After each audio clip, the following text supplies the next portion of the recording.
Bonjour à tous. Les débats ont été houleux hier à l'Assemblée nationale. Les députés ont rejeté l'emblématique taxe Zuckman et sa version allégée proposée par le PS.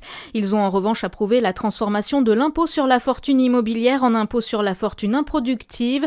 Le Premier ministre Sébastien Lecornu a tenté de donner des gages d'assurance au PS en renonçant dans la foulée au gel des pensions de retraite et des minima sociaux et tente d'éviter ainsi la censure. Des compromis, c'est ce qu'espère encore Sébastien Lecornu. Le Premier ministre a convoqué une réunion entre les ministres et les présidents de tous les groupes parlementaires pour arrêter les grands principes sur des textes. D'ores et déjà, Mathilde Panot a annoncé sur le réseau social X que les Insoumis n'y participeraient pas. 4 ressortissants bulgares ont été condamnés à des peines de 2 à 4 ans d'emprisonnement après avoir été reconnus coupables d'avoir tagué des mains rouges sur le mémorial de la Shoah.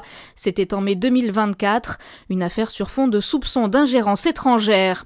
Le tribunal arbitral du sport annule l'exclusion totale des athlètes russes par la Fédération internationale de luge pour les JO Milan-Cortina 2026. Une décision qui ouvre la voie à une réintégration des lugeurs sous bannière neutre. L'instance de la luge mettait en avant le risque d'incidents causés par le public ou par d'autres athlètes en cas de participation russe.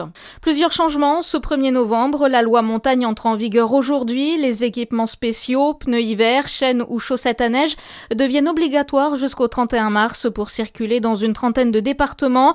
Autre changement, la modification des heures creuses avec des plages horaires mieux réparties en journée et dans la nuit, mais aussi entre l'hiver et l'été. Finissons avec une nouvelle prouesse en tennis de table. Alexis Lebrun s'est imposé face au japonais Harimoto, 4e joueur mondial en 8e de finale du WTT Champions de Montpellier hier. Avec Simon Gauzy qui a battu mercredi Félix Lebrun, son frère, il y aura donc 2 Français en quart de finale cet après-midi. Merci d'être avec nous, bonne matinée.